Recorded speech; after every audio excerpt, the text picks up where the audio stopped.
Lundi 29 juillet 2019, je quitte Genève et les montagnes pour une nouvelle destination, le Pérou.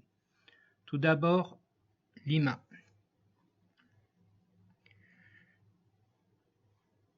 Fondée par Pizarro le 18 juillet 1535, Lima abrite 11 millions d'habitants. Ma visite commence par la place San Martín. Au centre se dresse la statue équestre du général José de San Martín. L'église de la Merced, endommagée par des séismes, occupe le site où a été célébrée la première messe catholique de la ville. La Plaza Mayor, avec le palais du gouvernement, achevé en 1938.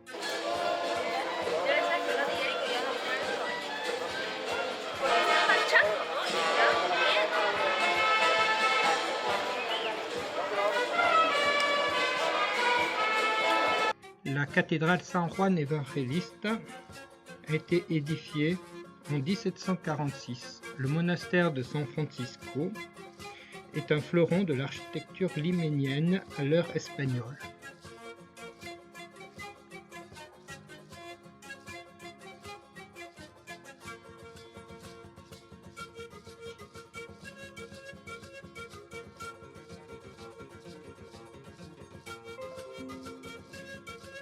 Au Museo del Congreso et de la Inquisition furent soumises à la question et jugées des générations d'hérétiques. Le Palacio Torre Tagle est né de la volonté du marquis Don José de posséder une demeure à la mesure de sa fortune au cœur de Lima. Le musée de la Nation est consacré à la culture précolombienne et à la civilisation de Chavin. Elle comprend des céramiques, des tissages,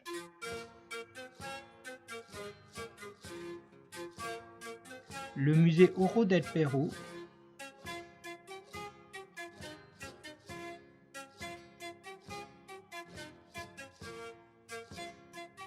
possède de nombreuses reproductions,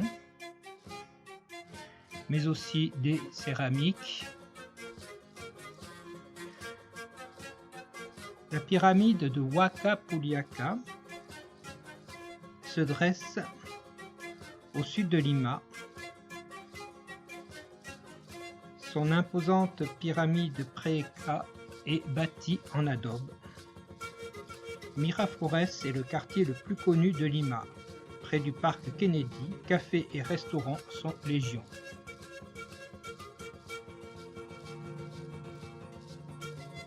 Plus au sud, un parc dans le quartier de Barranco permet d'observer la Costa Verde, falaise dominant le Pacifique. Les Liméniens adorent s'y baigner le dimanche en été, bravant ainsi la pollution de l'océan.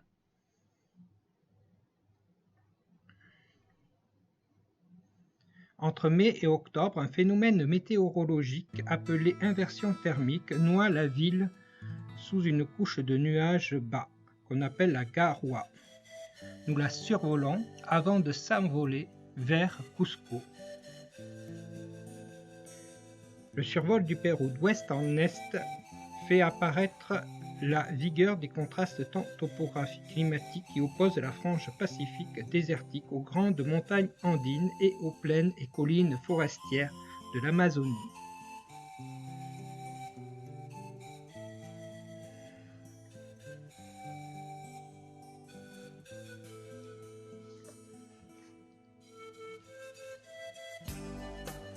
Cusco, ancienne capitale Inca, est située à 3400 mètres d'altitude.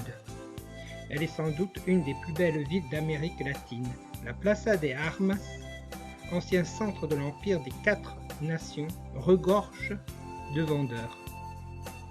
La cathédrale date du XVIIIe siècle. La Compagnie de Jesus est considérée comme la plus belle des églises de la ville. Les rues permettent d'admirer la maçonnerie inca dépourvue de mortier.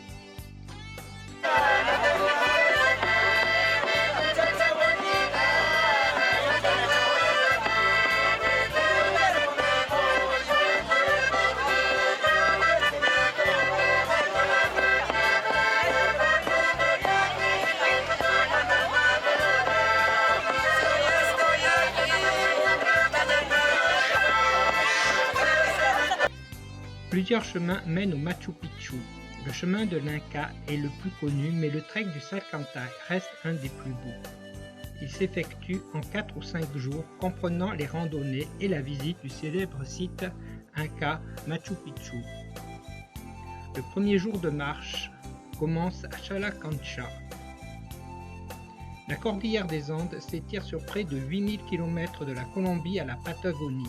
La cordillère s'est formée avec la collision de deux plaques tectoniques. La plaque Naxa glisse sous la plaque américaine. Ces mouvements ont provoqué il y a 40 millions d'années le soulèvement des montagnes et la formation de volcans.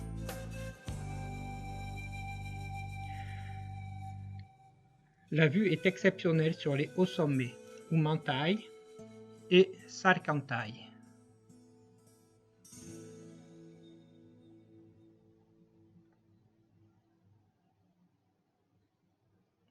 On longe ensuite un canal d'irrigation Inca avant de descendre vers Sorépampa. De Sorépampa, nous montons vers la laguna Humantay.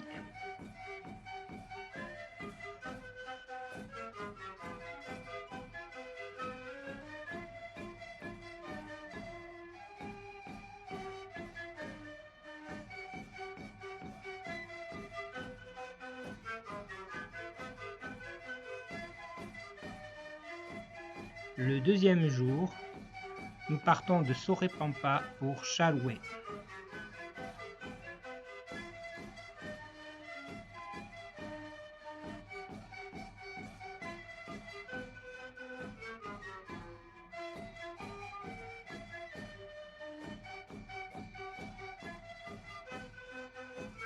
Nous remontons la moraine frontale du Salcantay.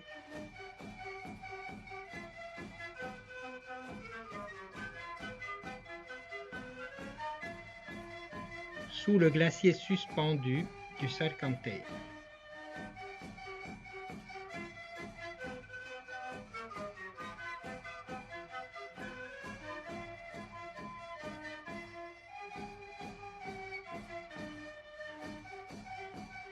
Nous arrivons au col du Salcantay ou Labra Salcantay.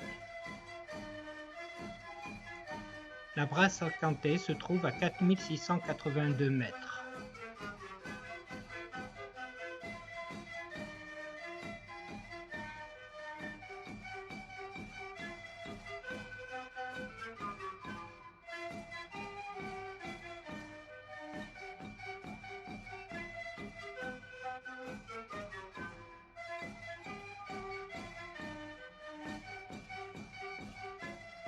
Il est parsemé d'apachetas, des petits tas de pierres formés pour remercier l'Apu ou montagne tutélaire d'avoir protégé le marcheur dans le franchissement de ce col. Labra Salcantay constitue une limite climatique entre les versants secs et humides de la cordillère Vilcabamba. La descente sur le côté amazonien se fait souvent dans le brouillard.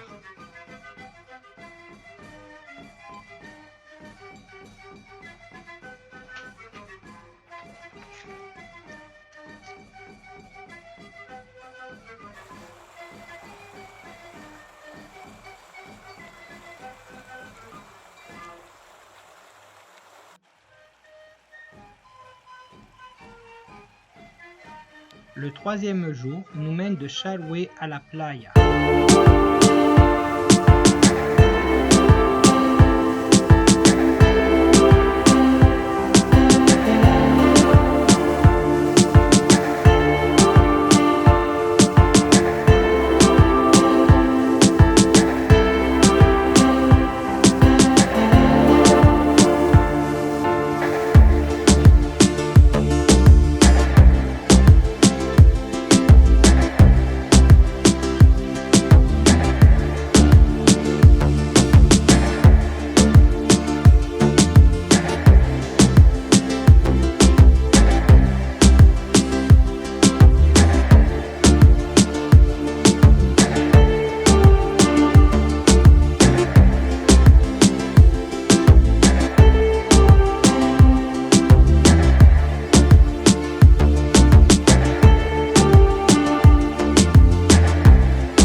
cette cité.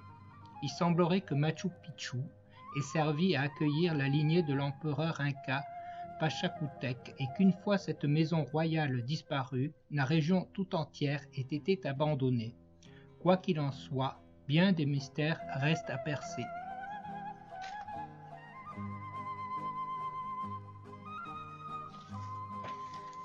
La visite commence par la maison du gardien, puis la carrière et la roche funéraire,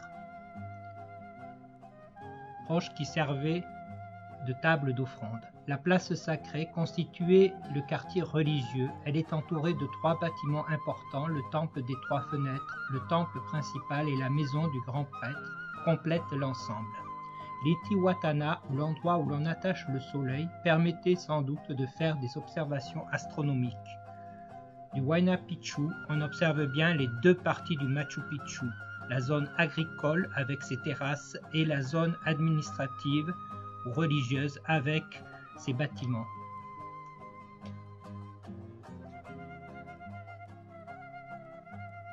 Le temple du Condor est une roche plane sur le sol qui symbolise la tête de l'oiseau sacré.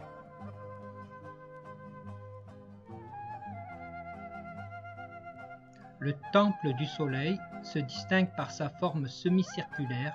Des cérémonies en lien avec le culte solaire devaient sans doute s'y dérouler. Peruray assure des liaisons quotidiennes au départ d'Aguascalientes pour rentrer sur Puray. Dernière station avant Cusco que l'on rejoint en 3h30. Tout au long du parcours, les vues sont magnifiques sur la vallée qui conduit à Machu Picchu.